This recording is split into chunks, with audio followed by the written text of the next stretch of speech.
Hello दोस्तों, मैं संदीप मिश्रा आप सभी का स्वागत करता हूं आपके यूट्यूब चैनल एसएम क्लासेस में। जैसा कि दोस्तों मैं आप सभी को चैप्टर वाइज बायो और केमिस्ट्री से जुड़े हुए एमसीक्यू सॉल्व करा रहा हूं, जो कि प्रीवियस ईयर आपके नीट एग्ज़ाम में पूछे गए हैं। और इसी के साथ-साथ आपको नीट एग्ज़ाम के प्रीवियस ईयर के जो ओल्ड पेपर हैं विथ सॉल्यूशन, वो भी आपको मिल जाएँगे।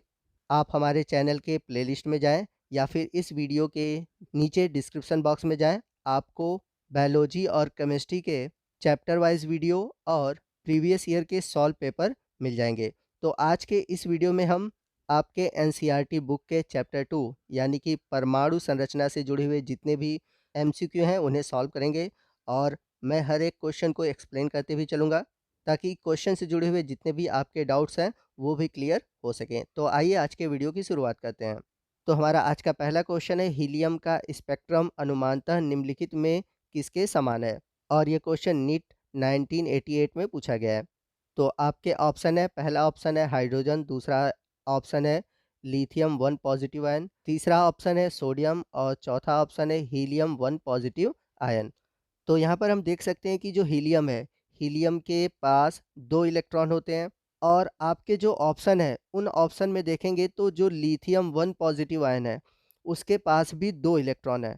तो हीलियम और लिथियम 1 पॉजिटिव आयन, इन दोनों में 2 इलेक्ट्रॉन है, अतः इनका स्पेक्ट्रम भी समान होगा। तो इसलिए इस क्वेश्चन का जो राइट ऑप्शन है, ऑप्शन बी है।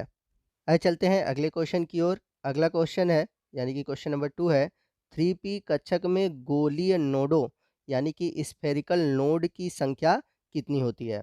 ये काफ़ी अच्छा क्वेश्चन है और इस तरह के क्वेश्चन आपके एग्ज़ाम में बहुत पूछे जाते हैं, खासकर नीट एग्ज़ाम में। तो इस क्वेश्चन को हम कैसे करेंगे, आइए मैं आपको समझाता हूँ। तो यहाँ पर क्वेश्चन में पूछा हुआ है कि 3p कक्षकों में गोली नोडल की संख्या कितनी होगी? तो इसके लिए फार्मूला होता है, अगर हमें नोडों की संख्या ज्ञात करनी है, तो नोडों की संख्या के लिए फार्मूला होता है n माइनस एल माइनस 1। यहाँ पे यह फार्मूला लिखा हुआ है। तो n का मतलब क्या हुआ? स्मॉल n का मतलब है मुख्य क्वांटम संख्या और स्मॉल l का मतलब है द्विगंशी क्वांटम संख्या, जिसे इंग्लिश में बोलते हैं एजीमुथल क्वांटम नंबर। तो यदि हम क्वेश्चन के अकॉर्डिंग देखें तो 3p लिखा हुआ है, तो स्मॉल n का वैल्यू हो जाएगा 3, क्योंकि आगे जब भी किसी उपकोष के आगे कोई नंबर लिखा होता है तो वह उसके मुख्य क्वांटम संख्या को डिनोट करता है। तो यहाँ पर स्मॉल n की वैल्यू हो जाएगी 3।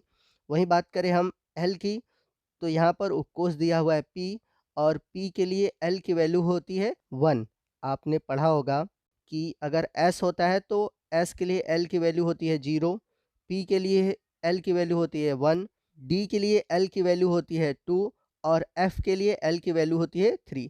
तो यहाँ पर p दिया हुआ है, इसलिए l की वैल्यू कितनी होगी? 1 होगी। तो हमें मुख्य क्वांटम संख्या यानी कि n की वैल्यू पता चल गया 3, और एजीमुथल क्वांटम संख्या यानी कि l की वैल्यू पता चल गई 1।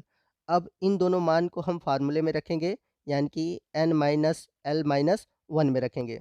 तो n की वैल्यू 3 माइनस l की वैल्यू 1, तो -1 कर देंगे।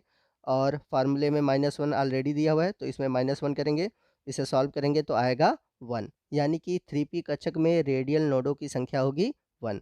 तो इस प्रकार से हमारा जो राइट ऑप्शन है, ऑप्शन 1 है। आइए चलते हैं अगले क्वेश्चन की ओर। क्वेश्चन नंबर 3 है, यदि प्रथम कक्षा की त्रिज्या r हो तो हाइड्रोजन परमाणु की आणविक कक्षा की त्रिज्या है। आपका पहला ऑप्शन है Rn², दूसरा ऑप्शन है m, तीसरा ऑप्शन है r/n और चौथा ऑप्शन है r²n²। तो आपको मैं बता दूं कि nवीं कक्षा के लिए जो फार्मूला होता है वो होता है Rn²। तो आपका जो राइट ऑप्शन है, ऑप्शन ए है। आइए चलते हैं अगले क्वेश्चन की ओर। क्वेश्चन नंबर 4 है, निम्नलिखित में कौन सा कथन हाइड्रोजन परमाणु के बोहर मॉडल का भाग नहीं है? तो आपका पहला ऑप्शन है कक्षा में इलेक्ट्रॉन की ऊर्जा क्वांटाइज्ड होती है, दूसरा है नाभिक के निकट वाली कक्षा में इलेक्ट्रॉन की ऊर्जा सबसे कम होती है, तीसरा ऑप्शन है नाभिक के चारों ओर की विभिन्न कक्षाओं में इलेक्ट्रॉन भ्रमण करते हैं, और जो लास्ट ऑप्शन है कक्षा में इलेक्ट्रॉन की स्थिति एवं गति साथ साथ ज्ञात नहीं की जा सकती। तो इस क्वेश्चन में आप देखेंगे तो आपका जो राइट ऑप्शन है, ऑप्शन डी है, क्योंकि यह जो कथन है अनिश्चितता का सिद्धांत है, न कि यह बोहर मॉडल है। तो इसलिए आपका जो राइट ऑप्शन है, ऑप्शन डी है। चलते हैं अगले क्वेश्चन की ओर। क्वेश्चन नंबर 5 है, N2 पॉजिटिव आयन में अयुग्मित इलेक्ट्रॉन की संख्या बताइए।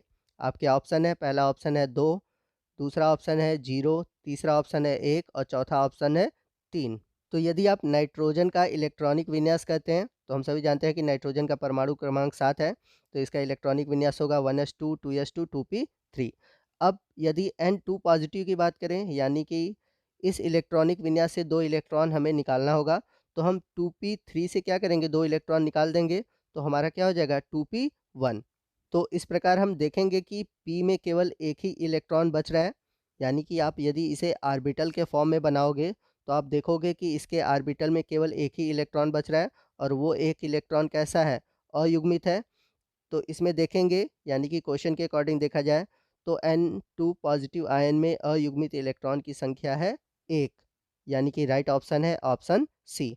आइए चलते हैं अगले क्वेश्चन की ओर। क्वेश्चन नंबर 6 है, उपकक्षा में इलेक्ट्रॉनों की अधिकतम संख्या दिए गए निम्नलिखित किस व्यंजक द्वारा व्यक्त करते हैं। तो आपको मैं बता दूं कि जब भी किसी उपकोष में इलेक्ट्रॉन की संख्या पूछे या कक्षाओं की संख्या पूछे, तो उसके लिए कौन सा फार्मूला यूज़ करते हैं। तो यदि उपकोष में कक्षाओं की संख्या पूछे, तो उसके लिए फार्मूला यूज़ करते हैं 2l+1। याद रखिएगा, ये मैंने उपकोष की कक्षाओं के लिए बताया हुआ है। लेकिन यदि पूछ दे इलेक्ट्रॉनों की अधिकतम संख्या, तो हम सभी जानते हैं कि एक कक्षा में 2 इलेक्ट्रॉन आते हैं। तो जब 2 इलेक्ट्रॉन आते हैं, तो ऊपर वाले फार्मूले में यदि हम 2 का मल्टीप्लाई कर दें, तो हमें इलेक्ट्रॉनों की अधिकतम संख्या ज्ञात हो जाएगी। तो यदि कक्षकों की संख्या पूछता है, तो ऊपर वाला फार्मूला यूज़ करेंगे, और यदि उपकोष में अधिकतम इलेक्ट्रॉन की संख्या पूछता है, तो नीचे वाला फार्मूला यूज़ करेंगे। तो यहाँ पर क्वेश्चन में उपकोष में इलेक्ट्रॉनों की अधिकतम संख्या पूछा हुआ है, तो जब हम 2 का मल्टीप्लाई कर देंगे, तो आएगा हमारा 4l+2, यानी कि हमारा जो राइट ऑप्शन है, ऑप्शन बी है। आइए चलते हैं अगले क्वेश्चन की ओर। क्वेश्चन नंबर 7 है, मुख्य क्वांटम संख्या यानी कि प्रिंसिपल क्वांटम नंबर, जिसका वैल्यू दिया हुआ है 2, तथा एजीमुथल क्वांटम संख्या यानी कि एजीमुथल क्वांटम नंबर जिसका वैल्यू दिया है 1 की सभी कक्षाओं में उपस्थित इलेक्ट्रॉन की कुल संख्या हो सकती है। ये आपसे क्वेश्चन में पूछा हुआ है। तो यहाँ पर क्वेश्चन में देखा जाए, तो बोला हुआ है प्रिंसिपल क्वांटम संख्या यानी कि n बराबर 2 है, और एजीमुथल क्वांटम संख्या यानी कि l बराबर 1 है।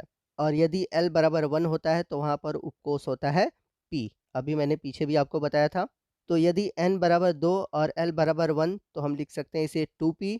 और हम सभी जानते हैं कि p उपकोष में अधिकतम 6 इलेक्ट्रॉन भरते हैं, क्योंकि इसमें ऑर्बिटल की संख्या होती है 3। और हम सभी जानते हैं कि एक ऑर्बिटल में 2 इलेक्ट्रॉन होते हैं, तो 3 ऑर्बिटल में कितने इलेक्ट्रॉन हो गए, 6। आप ऐसे भी जानते हैं कि p में अधिकतम इलेक्ट्रॉन कितने आते हैं, 6 आते हैं।